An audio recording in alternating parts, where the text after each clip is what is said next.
Hi. So a major day one Xbox exclusive just got delayed, and yeah, you were really excited about it, let me tell you. And yes, of course, I'm talking about Stalker 2. If you're not familiar with what Stalker is, well, are you familiar with Fallout? Yeah. If you love Fallout, then I got a hunch you actually might really love Stalker. But hey, if you're a fan of Stalker, you want to keep up with everything involved in that space, in that IP, in that zone, pun intended, and all things RPGs, Bethesda games, Mass Effect, Starfield, if any of that kind of stuff sounds like it's up your alley, then you're in the right place. Consider leaving a like at the least and a sub at the most. Thank you so much. Let's go.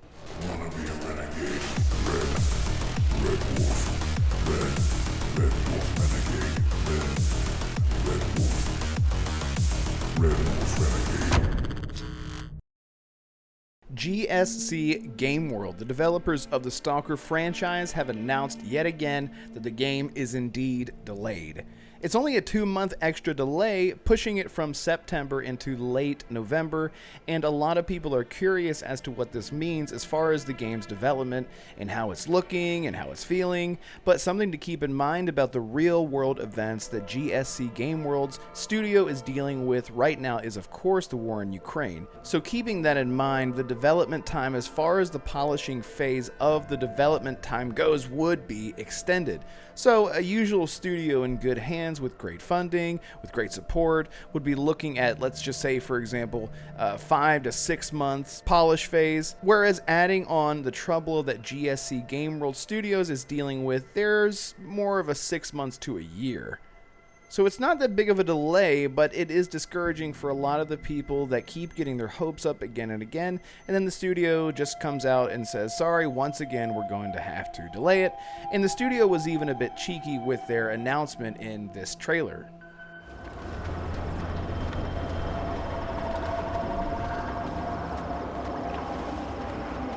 This is Colonel Korshunov, Stalkers.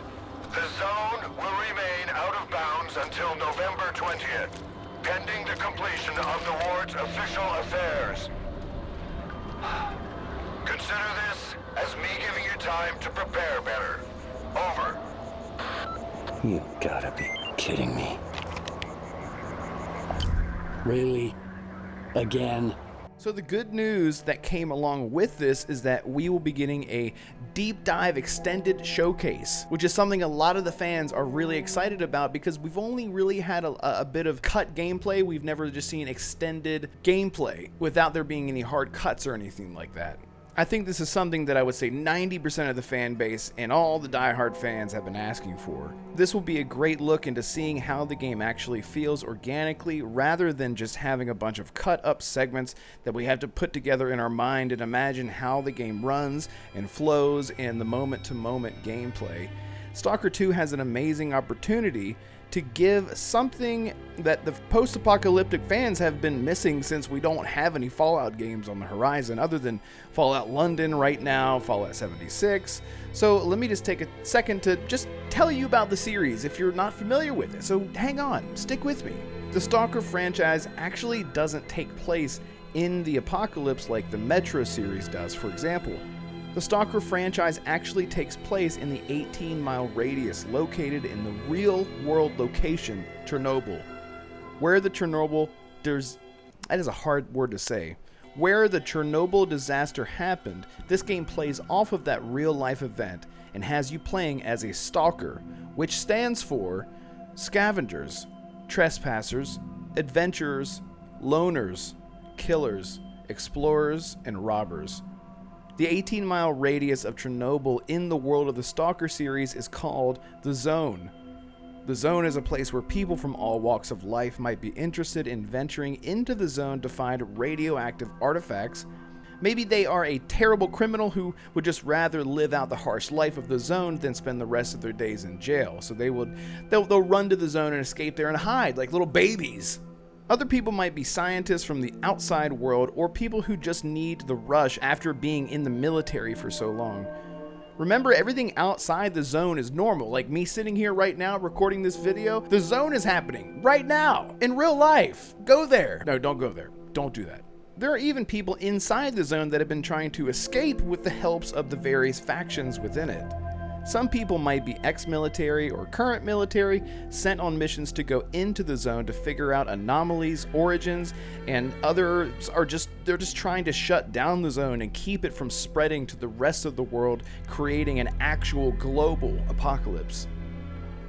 The different factions in Stalker all have different objectives, from just being basic bandits, aka the criminals that I mentioned before, all the way to the type of people who would want to study the anomalies and the insane things that happen within the zone due to the Chernobyl incident and the radioactive horrors that are there within. The world of Stalker is dark and dangerous, and so are the games. The games are hard, alright? If you're wanting to get into the games, they are available on PC and console. These games are pretty old, so it will take a little bit of adjusting, with the settings and the sensitivity, the aim assist, and all that to really get a sense of comfortability when it comes to the actual control of the combat, which I recommend setting to novice, because novice is essentially normal and normal is essentially hard. Again, the game's hard, but once you get into it, the closest thing that I can really equate it to are the old school Fallout games, like Fallout 3 and New Vegas, for example. You have an incredible amount of agency in terms of the side quests that you go on, the gear that you earn, the way that you upgrade your character with artifacts, the factions that you can maybe join, and the factions that you can probably make really mad. You can make a lot of enemies in the zone.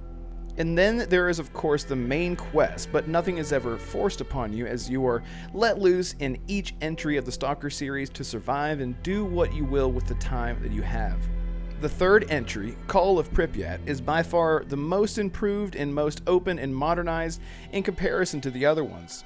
If you wanted to jump into the best feeling one by comparison, I would recommend just jumping right into the third one, Call of Pripyat, and maybe just watching a recap of 1 and 2, because again, the games are tough. You might not have enough time to get through the entire trilogy with how hardcore these games are, and you don't want to get frustrated if you're getting hyped for Stalker 2, okay? But I'm just being real with you. So I just wanted to talk about the franchise for the people that weren't familiar with it, just to give you an idea of what to expect with Stalker 2. So if you're a big fan of Fallout, well, this could be something that could scratch that itch. So look forward to that on November 20th. Hopefully it's the last delay, because man, I'm really excited for the flippin' game. And again, if you're a big fan of the Fallout series, this is your scratch of a post-apocalyptic setting that's not actually the apocalypse, but very interesting. Very, very interesting take, especially based on real-world historical events. It's just such a cool premise. And I was actually halfway through the first Stalker game before I realized that, yeah, the rest of the world outside the zone is just normal. Just like us. Normal. Well, I'm not normal, but you know what I mean. So if you enjoyed this video, consider leaving a like at the least and a sub at the most. Thank you all so much for watching. I really appreciate it, and I will see you guys next time. Goodbye.